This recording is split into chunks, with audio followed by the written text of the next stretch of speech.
Hey there, and welcome back to the Warren Wound channel. I'm Garrett Jones, photographer here, and I'm joined today by Zach Kazan, our managing editor. Garrett, it's great to be with you on I think this is the first time we've appeared at this desk on the Warren Wound channel. It's definitely the first time we've been together here. Yeah. Not our first time here overall. No, we've been here many times certainly before. Not. Yes, many times. So we're right at the start of a very busy season in watches. Watches and Wonders is right around the corner.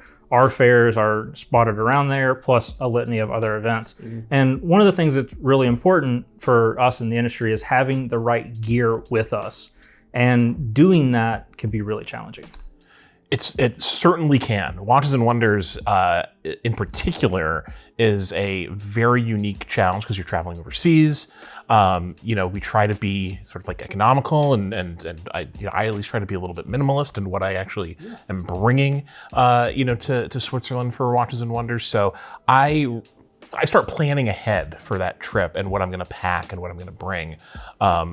Literally like months ahead of time, I start thinking about it. And that's, I think, why we're kind of sitting here today. Yeah, so with that in mind, kind of one of the parts of, the gear that you're going to take with you is a good bag. Sure. It's fundamental in, whether it's everyday carry or events like this.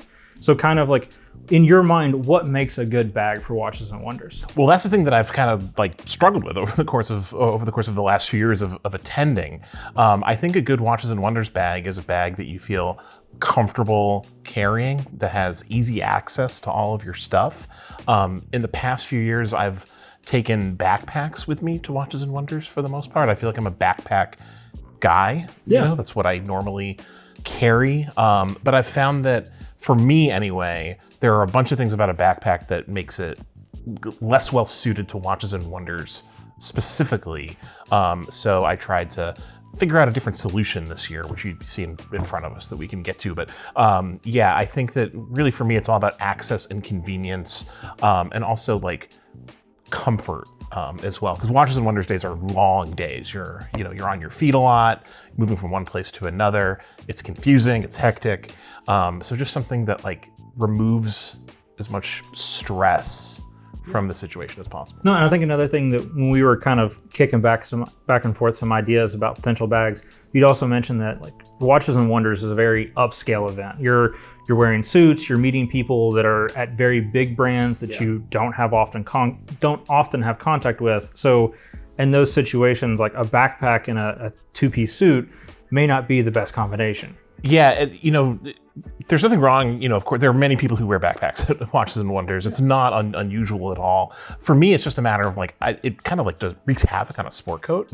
So I wanted something that was, something I could carry, and something that I didn't have to wear over a shoulder or on my back. And that's why I reached out to you a couple of weeks ago, looking for briefcase solutions, because I was always, before watches, I had a normal kind of like office job, and I brought a briefcase to work every day. Actually, I have it here. This is a Filson briefcase. I'm sure many folks will be familiar with a bag like this. I've had this for many years. Before I needed to like carry a bunch of tech, with me to work every day or anywhere. In fact, this was a really good solution for, just like carrying like papers and like, my lunch and other things. And I love this bag, but it's not really well suited to Watches and Wonders. I can't fit as much stuff as I really need. So in a bag like this. With that in mind, I mean, as iconic as the briefcase is and as stylish as they can be, what is it that kind of drove you towards picking a tote? Well, I started researching a lot of the briefcases that you sort of like linked me to. And I found that a lot of the brands that you recommended also make very similar tote style bags, which are, kind of built on similar platforms as the briefcase, but just kind of carry a little bit differently and maybe have a little bit more space. I found that if I looked at the measurements, a lot of times the totes were just a little bit bigger in terms of volume and a little bit wider, at the bottom, which was a real kind of like weak point of the Filson bag that, I just had on the table. It just wasn't wide enough to carry like my camera and my, tech and all the other things that you kind of like accumulate at Watches and Wonders. They're handing you, catalogs and, little like, swag gifts and things. So the old trade show struggle. Sure, yeah. So it became clear to me that, a briefcase wasn't necessarily the solution I was looking for. A tote actually would make a lot more sense. And so I landed on this guy. Yeah, so, I mean, with that in mind, what is this guy? Give us a run through and let's go from there. So this is the Pakt, P-A-K-T is the name of the brand, the Pakt Everyday Tote. It's a 25-liter tote. Pakt is a really cool company. I have their travel backpack. It's a really cool backpack that opens in a clamshell fashion, and it's like great for like a 3 or 4 day trip. I've found. I did bring that to Watches and Wonders one year, and it can kind of be carried like as a briefcase, but it's still like a little bit big and bulky. This is quite a bit more streamlined in its appearance, and I think like just will make more sense in Watches and Wonders. But it's a very straightforward tote. Honestly, it has a laptop sleeve, and it easily fits my camera, a watch roll, my tech pouch, my Peak Designs tech pouch, which I've talked about on the channel before, and a bunch of other stuff. I'm really not wanting for space in this thing. Yeah, I mean, it sounds like it really will fit the everyday carry kit that you're going to use. I mean, definitely while you're at Watches and Wonders, but is this something that you're going to continue to use after the fact? Is this going to be a show-specific bag for you? I think, well, we'll see how Watches and Wonders go. So this is my maiden voyage with it here today. As we sit here, I traveled to the office this morning, and that was my first trip with this bag. And it was completely fine, just exactly as expected. A couple little things that are like little annoyances that I think I'll get over. The water bottle pockets are internal, which I don't love. But obviously that's it's pretty common. I've found with a lot of. Yeah, it even on backpacks nowadays. That's starting to become more and more of a feature. I understand the logic behind it, but I'm one of those guys that if I'm carrying a water bottle, I want to just be able to reach back and grab it, especially on the subway or as I'm walking wherever. It has a luggage pass-through, which is essential for me. I wouldn't even look at a bag that didn't have a luggage pass-through. Also, a nice feature, or I guess we could call it like a lack of feature, but something that would appeal to me about this bag: no magnets on this bag.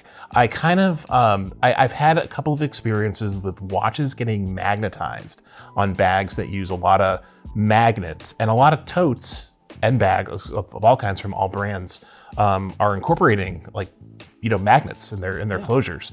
And this one doesn't have any magnets, at least that I've found yet. So that's appealing as well. It's been such a trend in the soft good industry as a whole, and like backpacks with chest straps and cinch tops, roll tops, all of that have moved to magnets. Like Fidlock is a very common company and wonderful solution, great for what they are. For us in the watch industry, poses a danger that 95% of people probably would never think about. Yeah, and it's to be frank, it's a remote danger. It could very potentially be like user error. I just might have put the watch on my wrist like too close to a magnet. It's a thing that happens, and it's easily solvable. But it's just like I said, traveling for Watches and Wonders is all about reducing stress, and that's just like one less thing I have to think about. No, that makes perfect sense. I mean, it's sometimes, especially in bags, less is more. Yeah, no, I think I really see the appeal of that. And this is like it's very simple. It's kind of like just like a black hole of storage. I'll just kind of like unpack, some of the stuff I've carried. This is a watch roll, carries 3. Standard. I mean, all of us have at least one, if not multiple. Laptop fits, this is a 13-inch MacBook, fits easily in the laptop sleeve. Tech pouch fits right at the bottom of the bag, all my chargers, cables, and everything in there.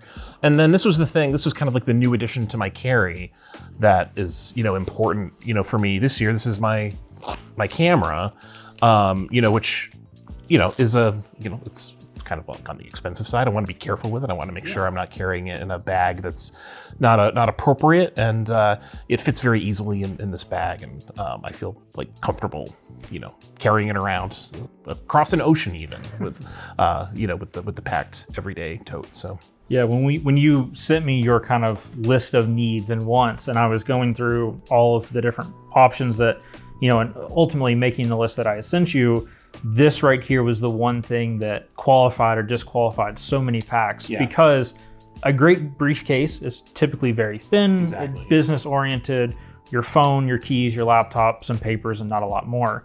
So being able to incorporate a camera, especially like you've done it where it's in a protective wrap, but you're able to utilize a larger, kind of storage compartment on a tote bag makes a lot of sense. And it's a great way to add functionality to a rather minimalistic pack on its own and make it work for you. Yep. The other nice thing about this bag, and there's a couple other things in the bag too. There's I've got a notebook and my, noise canceling headphones in there and another pocket. But it opens really wide, which is nice. So I can envision myself kind of like being in a meeting and like needing to like reach for, basically anything that I might need in the bag, whether it's a laptop or something from the tech pouch or the camera.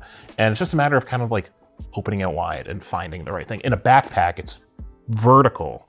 And if something's at the bottom of the bag, it's a lot trickier to, to access it if you're, like I said, sitting in a meeting or something like that. So. And I think the one other thing that I've found at, whether it's our fairs or other trade shows like Blade Show, is that you're always getting different things. And you mentioned this, but what a lot of people don't think of is what do you do with those things? And so being able to, with the tote, whether just, drop a strap off and put it in with the same arm that the tote's on, or reaching a crossbody to put those in, it's so much easier with a tote or an open top bag compared to having to like de-sling a backpack, or even like a messenger bag where you have a flap that you have to open up. So for sure, I think you've potentially found what may be your perfect solution.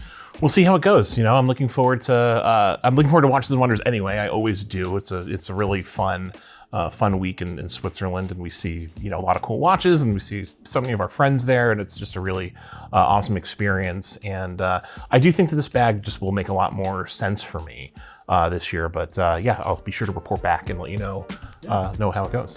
Well, folks, that's going to about wrap it up for us today. But if you see Kazan out, make sure you ask him about how his tote's doing. Yeah, please do. And we'll be back with more packing gear related videos just around the corner.